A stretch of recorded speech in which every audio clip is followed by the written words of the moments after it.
میرے والد صاحب کھاتے پیتے خوشحال گھرانے سے تھے۔ زمین تھی اور ذاتی مکان تھا۔ اس کے علاوہ شہر میں ایک بڑا جنرل سٹور بھی تھا۔ غرض اتنی آمدنی تھی کہ ہم لوگ عیش و عشرت کی زندگی گزار رہے تھے۔ والد صاحب اکلوتے تھے، کوئی بھائی تھا اور نہ ہی کوئی بہن۔ دادی دادا وفات پا چکے تھے۔ امی نے ان سے پسند کی شادی کی تھی، اس لیے ددیال والے امی سے قطع تعلق کر چکے تھے۔ قریبی رشتہ داروں کا ساتھ نہ ہونے کے باوجود امی جان خوش و خرم زندگی گزار رہی تھی۔ انہیں اپنے خاندان سے الگ ہو جانے کی کوئی پرواہ نہیں تھی، کیونکہ شوہر کی محبت سے دامن بھرا ہوا تھا۔ وقت سدا ایک جیسا نہیں رہتا۔ والد صاحب کا اچانک ایکسیڈنٹ میں انتقال ہو گیا۔ ان دنوں ہم سارے بہن بھائی کمسن تھے اور اسکول میں پڑھ رہے تھے۔ ہم 6 بہن بھائی تھے، میں سب سے بڑی تھی اور میٹرک کی طالبہ تھی، باقی چھوٹی کلاسوں میں تھے۔ جب میری ماں پر بیوہ کا پہاڑ ٹوٹا تو وہ صدمے سے نڈال ہو کر بستر پر پڑ گئی۔ امو جی کو گھر دیکھنا تھا اور تعلیم بھی مکمل کرنی تھی۔ ان دنوں میری عمر 16 برس تھی، مگر میں اپنی ہم عمر لڑکیوں سے زیادہ باشعور تھی۔ مجھ کو گھر کے حالات اور والدہ کے دکھوں کا احساس تھا۔ عام لڑکیوں سے مختلف تھی۔ میں اپنی والدہ کو تسلی دیا کرتی تھی کہ ماں گھبراؤ نہیں، میں آپ کی بیٹی نہیں بیٹے جیسی ہوں، بس مجھے تعلیم مکمل کر لینے دو، پھر سب دکھ دور ہو جائیں گے۔ ماں کو میری ڈھارس سے بہت سکون ملتا تھا۔ در حقیقت میرے سوا کوئی دوسرا ان کو ڈھارس دینے والا تھا بھی نہیں۔ وہ سمجھنے لگی تھی کہ واقعی میری یہ بیٹی گھر کے دکھوں کا مداوا بنے گی۔ میں نے سوچ لیا تھا کہ شادی نہیں کروں گی جب تک میرے بھائی کمانے کے لائق نہ ہو جائیں گے۔ صرف پیٹ کا دوزخ ہی نہیں بھرنا تھا، اپنے بہن بھائیوں کو پڑھانا بھی تھا۔ والد صاحب کے ایک مخلص دوست اس برے وقت میں بہت کام آئے تھے۔ میرے بھائی ابھی چھوٹے تھے، وہ ابو کا سٹور نہیں چلا سکتے تھے۔ انکل واحد نے وہ جنرل سٹور اچھے داموں ہم سے خرید لیا اور روپیہ امی کے نام بینک میں ڈلوا دیا۔ اس طرح ہمارا گزارا ہونے لگا۔ جس سال ابو فوت ہوئے، میں میٹرک کا سالانہ امتحان نہ دے سکی، کیونکہ امی ذہنی پریشانی کا شکار ہو کر بیمار پڑ گئی تھی۔ گھریلو مسائل اور اس کی دیکھ بھال کرنے والا کوئی بھی نہ تھا۔ انکل واحد سے میں نے ہی رابطہ کیا، کیونکہ جنرل سٹور بند پڑا تھا۔ 1 سال ایسے ہی مسائل سمٹتے گزر گیا۔ زرعی زمین سے آمدنی آنا بند ہو گئی۔ زمین پر جو شخص مختار کار تھا، وہ مالک بن بیٹھا۔ ساری پیداوار خود رکھ لیتا تھا، اس کا مقابلہ کون کرتا؟ ادھر سے آمدنی کا آسرا بھی جاتا رہا۔ سال بعد دوبارہ پرچوں کی تیاری کر کے میں نے میٹرک کا امتحان دے دیا۔ جی چاہتا تھا کہ کالج میں داخلہ لے لوں، مگر ابھی حالات اجازت نہیں دے رہے تھے۔ پڑھائی کو نہ چاہتے ہوئے بھی چھوڑنا پڑا۔ ملازمت کی تلاش کرنی پڑی، کیونکہ اتنا وقت نہیں تھا کہ پہلے میں پڑھائی مکمل کروں پھر بھائی کو پڑھاؤں۔ اس وقت فوری طور پر معاشی حالات پر قابو پانے کی ضرورت تھی۔ 6 ماہ تک بھاگ دھوڑ کر کے دیکھ لیا، بھلا میٹرک پاس لڑکی کو کیا ملازمت ملتی تھی۔ ایک سہیلی کے ابو سے ملازمت کے لیے کہا تو انہوں نے مشورہ دیا، بیٹی ایسے ملازمت نہ ملے گی، تمہاری تعلیم کم ہے، پہلے ایف اے کر لو اور پھر نرسنگ ٹریننگ لے لو، اس طرح تم کو کسی اسپتال میں نوکری مل جائے گی۔ میں نے ان کا مشورہ مان لیا، جوں توں کر کے ایف اے کو پاس کر لیا۔ اس دوران امی کی طبیعت بھی سنبھل چکی تھی اور وہ گھر اور بچوں کی دیکھ بھال کرنے کے قابل ہو گئی تھی۔ ایف اے کے بعد میں نے ایک سرکاری ہسپتال میں نرسنگ کی کلاس میں داخلہ لے لیا، جہاں پر یونیفارم، رہائش، کھانا اور وظیفہ بھی ملتا تھا۔ اس طرح میرا کورس کرنا بھی آسان ہو گیا۔ جن دنوں میں نرسنگ کورس کے دوسرے سال میں تھی، میری واقفیت ایک ڈاکٹر سے ہو گئی۔ اس کا نام یوسف تھا۔ ڈاکٹر یوسف نئے نئے اس ہسپتال میں تعینات ہوئے تھے۔ یہ شخص پشاور کا رہنے والا تھا اور کافی خوبصورت تھا۔ جب اس کے ساتھ وقت گزرنا شروع ہوا تو وہ بھی میرے تصور میں رہنے لگا۔ اب میں زیادہ وقت اس کے ساتھ گزارنے کی کوشش کرتی۔ اس کی اور میری ڈیوٹی عرصہ تک ایک ہی وارڈ میں رہی۔ وہ جب مجھ سے بات کرتا کہتا، اے کاش مجھ کو تمہارے جیسی شریک حیات مل جائے، تم بہت دلکش ہو، میرا آئیڈیل ہو۔ اس کی باتیں میرے دل پر کیوں نہ اثر کرتی؟ میں ایک سیدھی سادی اور حالات کی ستائی ہوئی لڑکی تھی۔ میں اچھی ضرور تھی، لیکن زندگی کے خواب دیکھنے لگی۔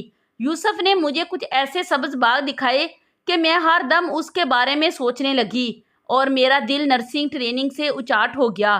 کبھی امی جان سے کہا کرتی تھی کہ اس وقت تک شادی نہ کروں گی جب تک سارے میرے بہن بھائی پڑھ لکھ کر اچھے مستقبل تک نہ پہنچ جائیں گے، لیکن اب امی کو کہتی کہ میں کورس مکمل کرنا نہیں چاہتی،